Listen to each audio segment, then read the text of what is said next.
성도는 이 땅을 나그네로 사는 사람입니다. 왜 나그네로 살까요? 그것은 우리가 종말의 시대를 살기 때문입니다. 우리가 지난 주일에 디모데후서 3장을 보면서 우리가 종말의 시대를 산다 그랬어요. 종말의 시대라는 게 뭘까요? 예수님께서 이 땅에 다시 오실 그날에 이 땅에 끝이 있음을 아는 것이죠. 그러니까 우리는 이 땅에 끝이 있음을 아는 자로 사는 거예요. 그리고 이 땅에 끝이 오면 그때 우리는 우리의 본향, 바로 천국인 주의 나라에 임할 것을 우리는 소망하고 있기 때문입니다. 그래서 우리는요, 이 땅을 살 때 나그네 인생이다 이렇게 말을 합니다. 우리가 이 땅을 사는 나그네 인생이라는 것을 가장 잘 알고 그렇게 인생을 산 한 사람을 뽑으려면 베드로 사도라 할 수 있을 거예요. 그래서 베드로전서 1장 1절과 2절을 보면은 베드로 사도가 성도들 향해 이렇게 말을 합니다. 예수 그리스도의 사도 베드로는 본도, 갈라디아, 갑바도기아, 아시아와 비두니아에 흩어진 나그네 곧 하나님 아버지의 미리 아심을 따라 성령이 거룩하게 하심으로 순종함과 예수 그리스도의 핏부림을 얻기 위하여 택하심을 받은 자들에게 편지하노니 은혜와 평강이 너희에게 더욱 많을지어다. 여기서 택하심을 받은 성도들을 향해서 갈라디아, 본도, 갑바도기아, 아시아 이 다 교회 아니겠어요? 각 교회의 성도들 향해 뭐라고 하냐면 흩어진 나그네다 이렇게 말을 합니다. 그러니까 동백교회 성도들도 뭐죠? 흩어진 나그네죠. 우리도 나그네 인생을 사는 것이죠.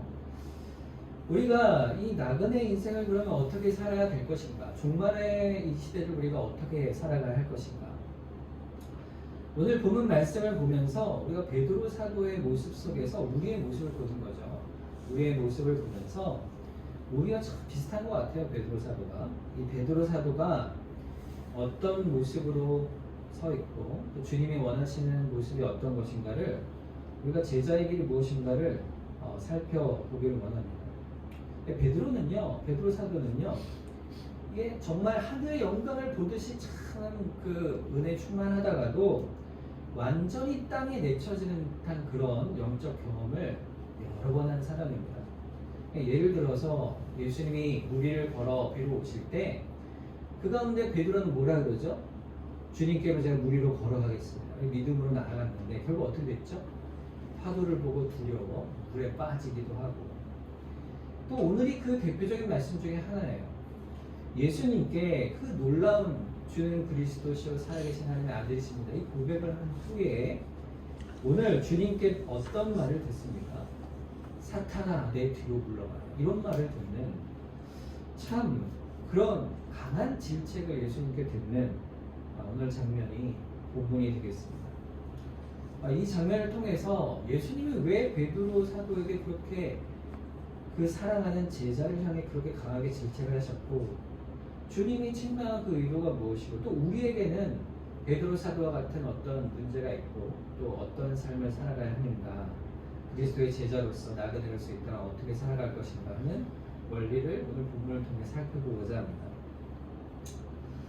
베드로가 왜 이런 말까지 들었을까요? 사탄아 물러가라 너는 나를 넘어지게 하는 자로다. 그 말은요 왜 들었을까? 그 베드로가 어떻게 했기 때문일까요? 22절 말씀에 그 이유가 있습니다.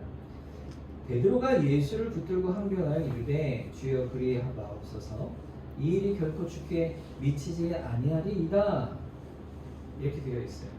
이 베드로가 예수님을 붙들고 항변했다 이렇게 되어 있죠. 두 가지가 등장합니다. 행동이. 첫째는 예수님을 붙들었다 이렇게 되어 있죠. 자, 스승을 이렇게 붙들었어요. 가서 붙들었는데 예수님을 탁 붙들고 얘기했다 이런 뜻이 아니고 원문을 보면 이런 거예요. 잠깐 저랑 얘기 좀 하시죠. 이거예요. 예수님을 딱 붙들고 잠깐 저랑 저쪽 조용한 데 가서 얘기 좀 하십시오. 제가 긴히 할 말이 있습니다. 이 말이에요. 그래서 예수님을 조용히 둘이서 제자들에게서 떨어져 긴히 할 얘기가 있으니 가시죠 하고 예수님을 붙들고 잠깐 가실까요? 이렇게 하는 거예요. 자, 그런 다음에 한 얘기가 뭐죠? 항변했다 이렇게 있잖아요. 항변했다.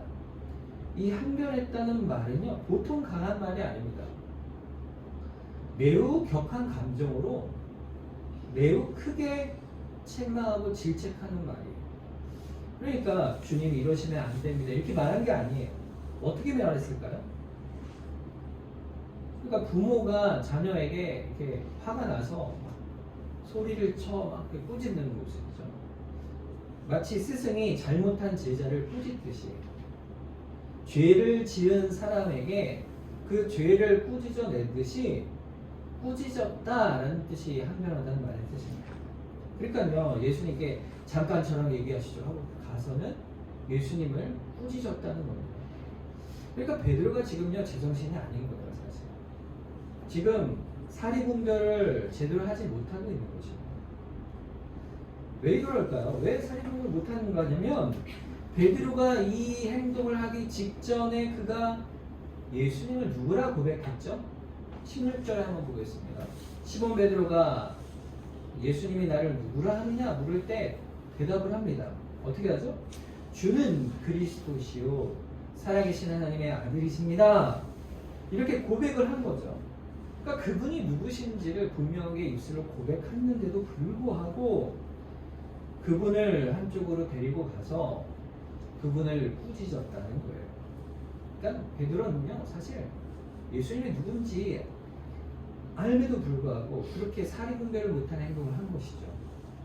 베드로의 성격이 어떻습니까? 우리가 성경을 보면 안될지 참 급한 분이에요. 다혈질인 부분이 있어요.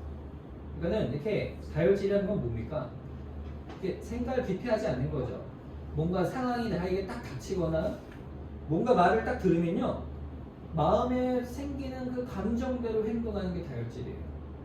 저도 그런 성질이 참 강해가지고 그런 성질이 착한데 베드로가 그런 거예요. 지체 없이 행동한 겁니다. 근데 무슨 말을 듣고 지체 없이 행동했을까? 오늘 본문 21절이 그런데 예수님이 하신 이 말씀 때문에 지금 베드로가 이러고 있는 거예요. 예수 그리스도께서 자기가 예루살렘에 올라가 장로들과 대제사장들과 서기관들에게 많은 고난을 받고 죽임을 당하고 제3일에 살아날 것을 제자들에게 비로소 나타내셨다 그랬어요. 이 말을 들으니까요 베드로가요 도무지 참아내지 못하는 거예요. 아니 예수님 우리 유대인을 구원하실 그 하나님의 아들이시오 그리스도이시오 메시아 아니십니까? 그런데 우리 민족을 구원할 당신께서 죽겠다니요 이거예요. 죽겠다. 아니 이 땅에 오신 소명을 이루셔야지 왜 죽으신다는 말입니까? 이건 아니지 않습니까? 이건 말이 안 됩니다. 이 말이 지금 베드로가 가진 마음의 내용인 것이죠. 그러니 그 생각이 드는 순간 주님을 딱 붙들어 엄히 책망하고 있는 것입니다. 여러분 어떠세요? 여러분 베드로시라면 이 행동이 이해가 되실까요? 여러분 같으면 어떠시겠어요? 예수님의 말씀을 들었을 때. 근데 여기서 굉장히 여러분 주의해야 될 것이 있어요. 이 베드로의 행동에 대해서 우리가 잘 생각해야 될 부분이 있습니다.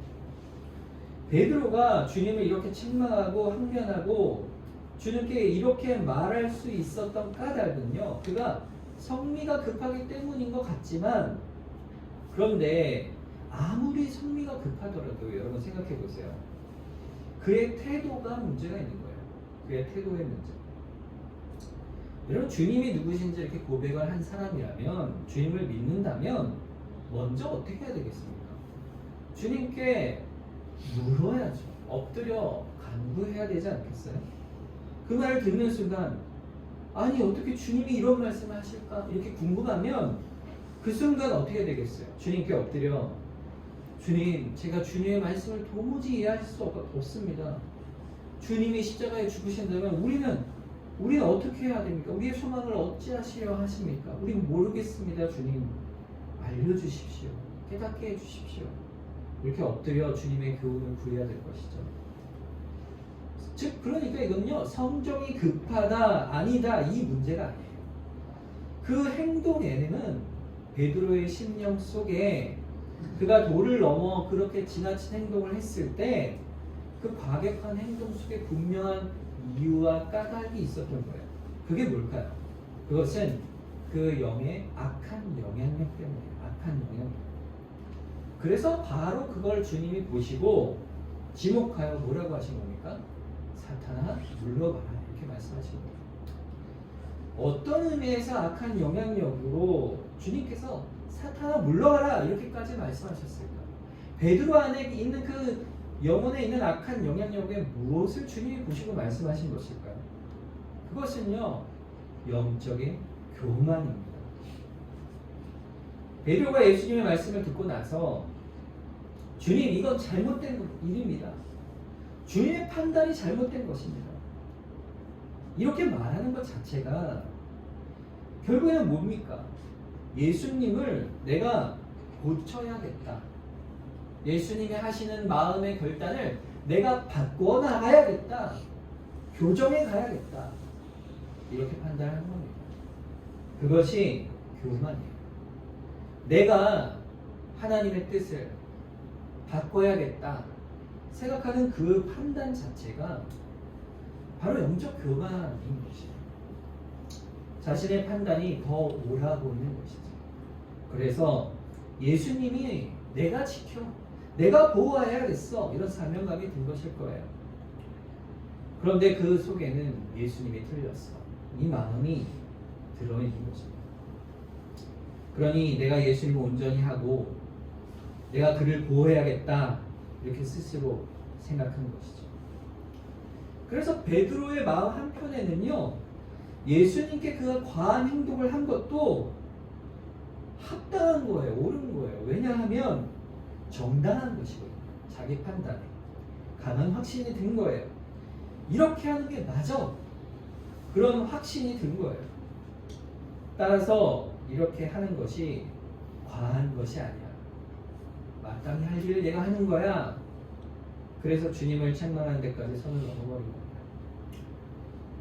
이것이 결국 주님을 넘어지게 하고 주님의 일을 막는 일임을 베드로는 모르고 있는 것입니다. 베드로 입장에서 변명을 할 수가 있겠죠. 제 자신을 위한 일이 아닙니다. 주님을 위하여 제가 이렇게 하는 것입니다. 내 마음의 동기와 이유와 목적이 다 주님을 위해서 하는 거예요. 이렇게 핑계할 수 있겠죠.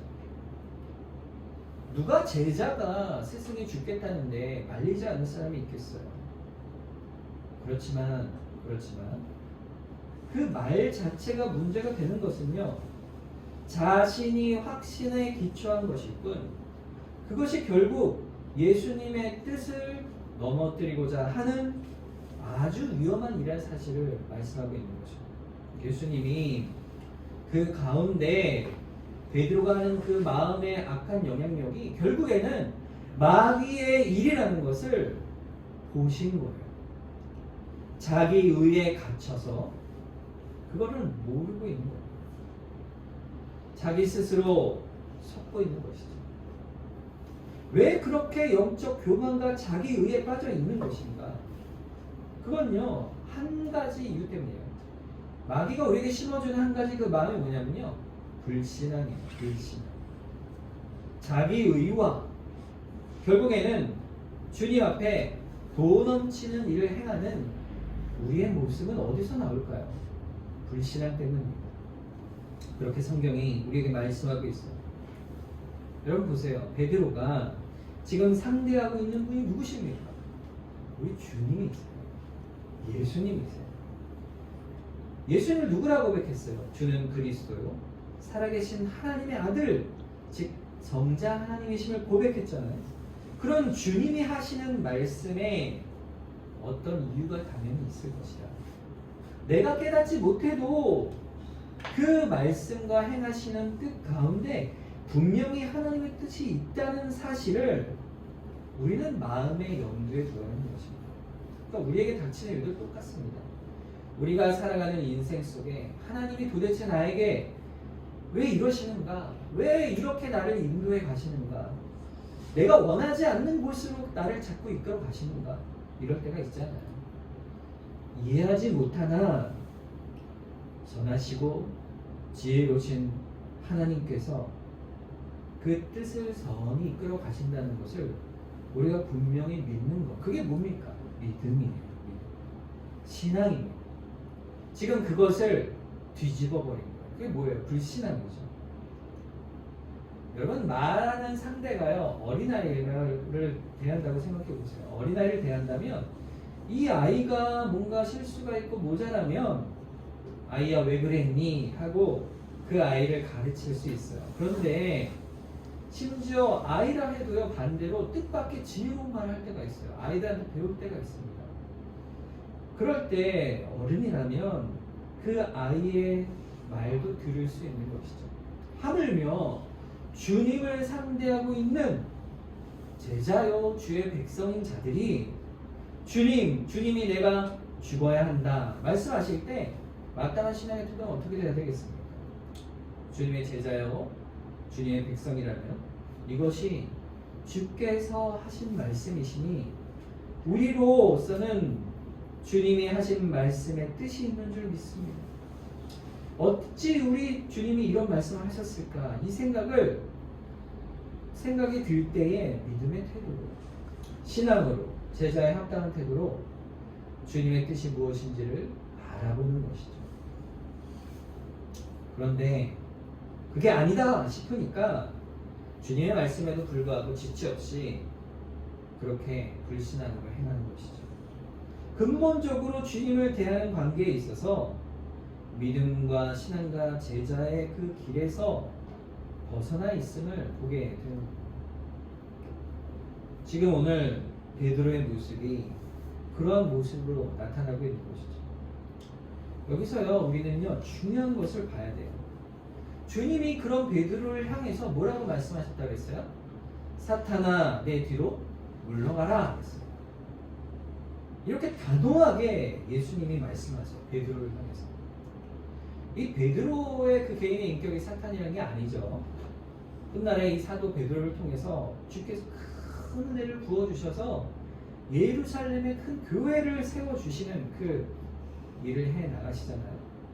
어찌 베드로가 사탄이겠어요? 그런데 베드로가 이 순간에 뭘 하고 있다는 거예요? 사탄의 시험과 이용을 당하고 있다는 것을 말씀해 주고 있는 거예요. 그러니까 베드로조차도 사탄의 이용을 당하는데 우리는 어떻겠어요? 우리도 그런 사탄의 시험에 들 수 있다는 사실을 말씀하고 계시는 것입니다. 사탄이 우리 마음을 시험에 들게 하는 방법이 그럼 불신앙과 불순종을 하게 하는 그 방법이 뭘까요? 그거는요, 사탄이 사람의 마음 속에요, 명분을 주는 거예요. 명분. 자기에게 종노릇하게 하는 명분을 줍니다. 이거 참 중요한 거예요. 우리를 돌아보게 하는 아주 중요한 것입니다. 사람이 생각할 때 이게 맞아, 합당해 라는 명분이 있어야 되는 거예요. 우리에게는 항상 어떤 일을 할 때. 그런데 우리에게 합당하고 그게 옳다고 생각하는 명분이 있다 할지라도 하나님이 보실 때에는 하나님의 교훈에 항상 일치하는 것이 아니라는 것을 기억하셔야 됩니다. 그것이 교회의 선한 일처럼 보인다 할지라도 그래요. 왜냐하면요, 사탄은 참 기가 막히게 우리 머릿속에, 생각 속에 명분을 이유를 심어주는 거예요. 내가 행하는 이 자기 판단의 정당성을, 도덕적 의의를, 그 행동이 반드시 해야 하는 합당한 일이라는 것을 우리에게 심어주는 겁니다. 그래서 거침없이 우리가 행동하게 하는 것입니다. 그렇게 사탄은 우리로 하여금 하나님의 뜻을 거역하게 하는, 불순종의 길을 가게 하는 거예요. 우리는 그걸 못 보게 하는 거예요. 그럼 어디서 그런 걸 볼 수 있을까요? 여러분, 그 사형수들의 사형 선고를 받으면요, 바로 사형이 되지 않습니다. 우리나라에 사형 제도가 있지만 이제 사형수들이 사형 선고를 받고 나서도 사형 당한 사람들은 일부죠. 그리고 언제 갑자기 사형 당할지는 몰라요. 그런데 갑자기 사형이 집행이 됩니다. 또 어느 날 갑자기 간수들이 문을 탁 열고 들어오면 죄수들을 탁 데리고 가는 거예요. 그리고 그때가 자기가 죽는 순간인지를 사형수들은 직감을 하는 겁니다. 그런데 이 사형수들은요, 그렇게 가면서 마지막 때에 어떤 생각을 할까요? 아, 내가 참 죄를 많이 졌구나. 내가 부모에게도 죄를 졌고 사회에 큰 죄를 져서 죄송하다. 내 죄값이 이렇게 죽음으로 나타나는구나. 이렇게 인정하는 사람은요 거의 없다고 합니다. 오히려 이를 갈고 악을 쓰며 이 사회가 나를 이렇게 만들었다. 왜 부모는 나를 낳았느냐? 날 이리 죽게 내버려 두느냐? 이렇게 악을 쓰고 결국 사형장의 이슬로 사라지는 자들이 있는 것이죠. 왜 그럴까요? 결국에는요 자기가 지은 죄조차도 다 뭐예요? 남 탓을 하는 거예요. 명분이 있는 거예요. 죄의 명분을 갖고 사는 게 우리 인생입니다. 그게 우리의 죄된 속성이에요. 그런데 여러분 신자는요 예수를 믿는 사람들은요 전혀 그렇지 않은 사람들이에요. 어떤 사람들일까? 예수님의 제자고 하나님의 나라의 백성은요 다른 사람들이에요. 구원을 받은 사람들은 결국에는요 어떤 사람들이냐면 회개하는 사람들이에요. 자신의 죄가 그저 적나라하게 보이는 자들이에요. 자신이 행한 사회적인 악뿐 아니라 위법적인 죄뿐 아니라 자신 안에 있는 부패한 자신의 본성까지도 다 비추어 보게 되는 거예요. 성령의 은혜. 그러면 어떻게 됩니까? 하나님 앞에 엎드립니다. 오직 그리스도의 무한한 자비와 죄의 용서의 은혜 앞에 엎드려 회개하는 자. 그 무한한 은혜 앞에 감사하며 그래서 그 은혜가 너무 크니 하나님 앞에 오히려 겸손하고 작아질 수밖에 없어요.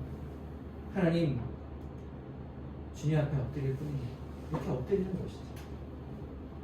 그게 신자예요. 신자는 그래서 새로운 사람으로 변화되는 것이에요. 이유와 명분 없는 악은 없어요. 악은 항상 명분이 있어요. 명분을 갖게 만들어요. 죄악은 명분에 따라 그래서 음식을 거둬요. 여러분 그거는요 개인뿐 아니에요. 국가든 집단이든 공동체 안에서도 이루어집니다. 여러분 나치 정권이 유대인들을 죽일 때 가진 명분이 뭐였는지 아십니까? 이데올로기죠. 이데올로기인데 인종적 우월과 열등을 말했어요. 그 속에서 사상적 개조와 또 이데올로기를 만들어서 윤리적 정당성을 만들고 끔찍한 살인을 저질러 간 것이죠. 일본의 제국주의도 우리나라를 침탈할 때 우리의 문화와 자산 또 사람들을 유린하고 또 독립성을 빼앗을 때 그들은 여전히 지금도 그 죄악을 인정하지 않습니다. 명분을 갖는 거예요. 무슨 명분이요? 자기 나라의 애국주의겠지만 우리에게 뭐라고 합니까? 오히려 우리가 발전하는 기여를 했다. 이렇게 말을 하는 자들이에요. 반면 독일 사람은 어떻습니까? 인류 보편적인 인륜적 차원에서 자신들의 죄를 반성하는 사람들도 있어요. 그런데 대부분은 그렇지 않다는 것이죠. 명분에 따라 자신들이 의롭다 여기면 그것이 굴절되고 죄악에 휩쓸려 버리면 사람들은 공통적으로 악을 행하기도 하는 거예요. 이게 세상의 모습입니다. 개인적인 차원에서도 똑같아요. 개인적 차원에서 가족들 사이에서 직장에서 교회에서 똑같습니다. 우리가 자신의 생각으로 또 명분으로 다른 사람을 생각하고 판단하면 그리고 그 판단에서 생각하고 분별하지 않고 여유를 갖지 않으면 섣부른 판단으로 다른 사람을 해석하여 그런 죄악을 범하기가 쉬웁니다. 그 생각 속에 마귀가 들어오는 것입니다. 사탄의 영향력이 우리에게 들어오는 것입니다. 우리의 부패성과 인식의 굴절을 가져와서 우리의 감정을 격하게 하고 결국에는 내가 뭘 잘못했어. 내가 맞아. 그러면서 죄를 범하게 되는 인식을 갖게 되는 것입니다. 지금 베드로가 완전히 그런 마귀의 시험에 든 것이죠. 베드로는 예수님께서 죽어야겠다는 말을 듣는 순간 이런 흐름과 원리 속에서 완전히 빠져든 거예요. 주님 그러시지 마십시오. 그러시면 안 됩니다. 주님을 꾸짖은 것이죠. 자, 그런데 보세요. 예수님의 반응이 어떻게 됩니까?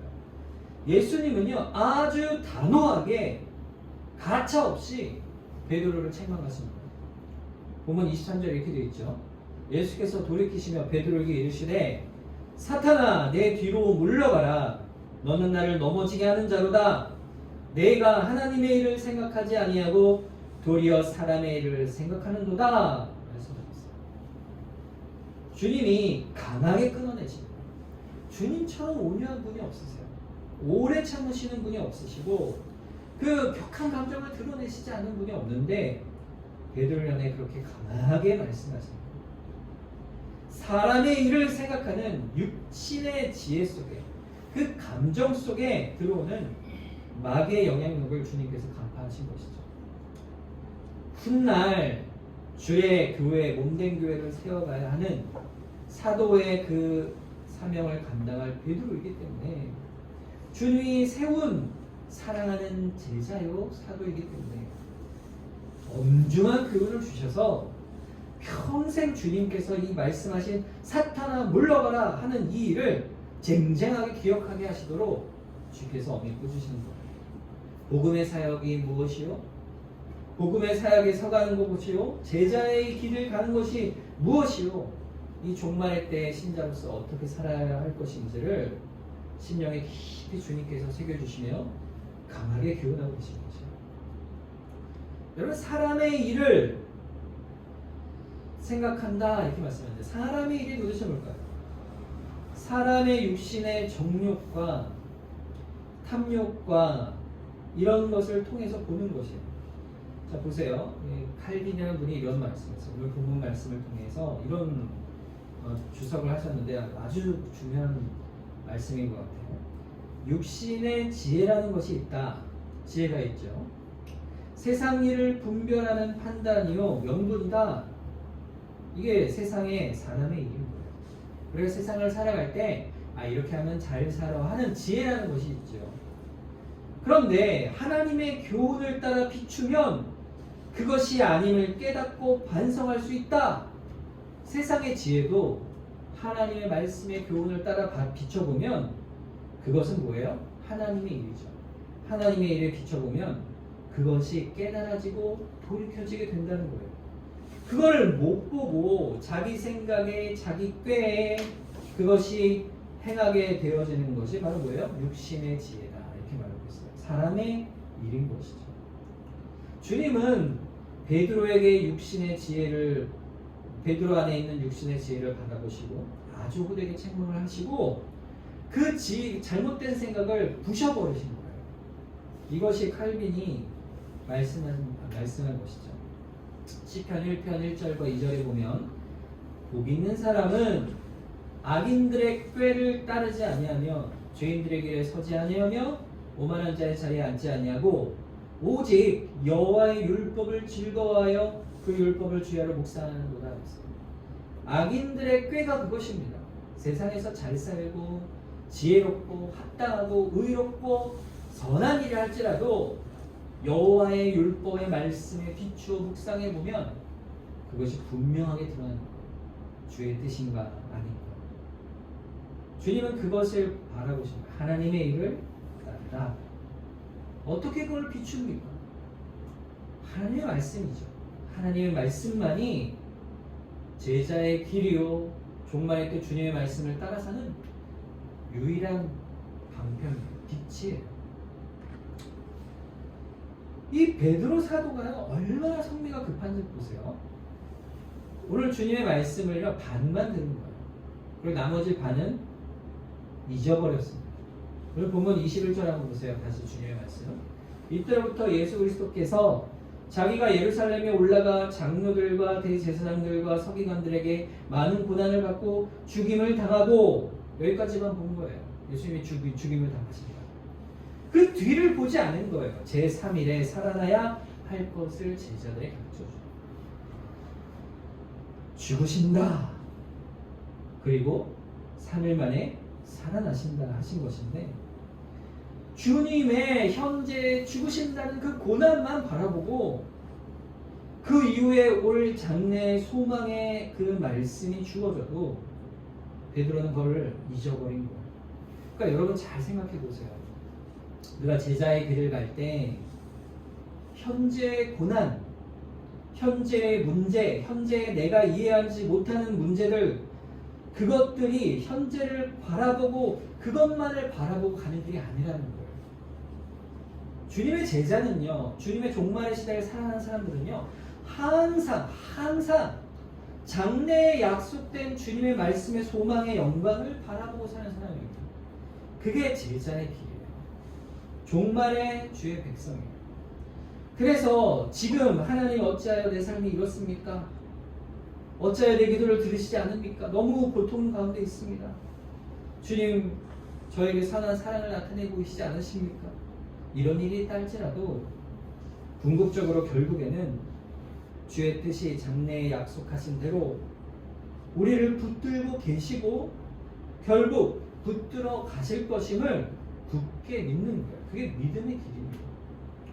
히브리서 11장에 보면요, 이 신자들의 모습을 보면 큰 믿음으로 사는 거예요. 히브리서 11장 13절 14절에 보면 이 사람들은 다 믿음을 따라 죽었으며 약속을 받지 못하였으되 그것들을 멀리서 보고 환영하며 또 땅에서는 외국인과 나그네 임을 증언하였으니 그들이 이같이 말하는 것은 자기들이 본향 찾는 자임을 나타내리라 했어요. 하나님이 예비하신 약속의 그 본향, 그것을 다 바라보고 살았어요. 그게 신자입니다. 그러면 아브라함이요, 하나님의 약속을 따라 가나안 땅으로 갔을 때 그는 무슨 삶을 살았죠?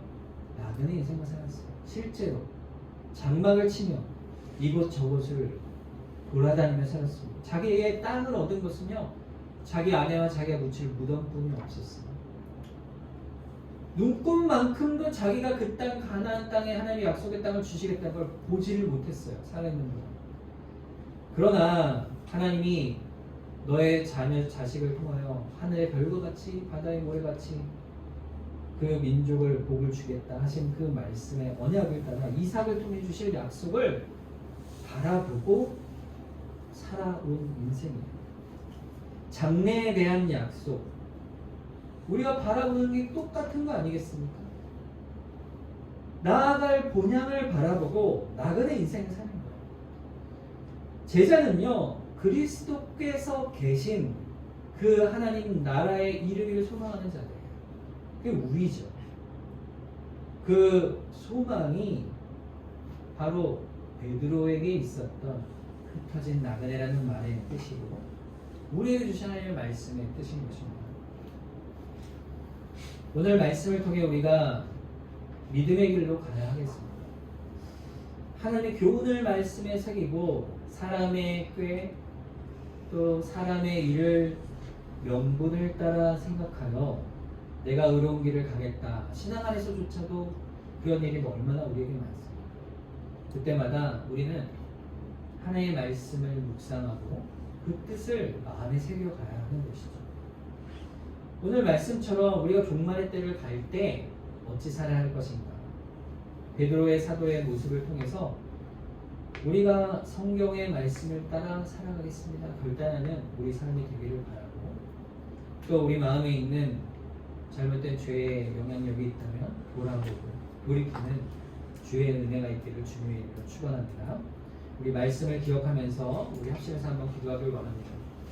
주님, 우리가 주의 제자로서 이 종말의 때를 살아가게 하여 주시옵소서. 그 가운데 우리 가운데 있는 잘못된 생각과 또 불신앙이 있다면 우리를 믿음 가운데 주의 말씀으로 고쳐가 주시옵소서. 우리를 새롭게 하여 주시옵소서. 날마다 우리를 붙들어 주시옵소서. 우리 합심해서 한번 시간 기도하도록 하겠습니다.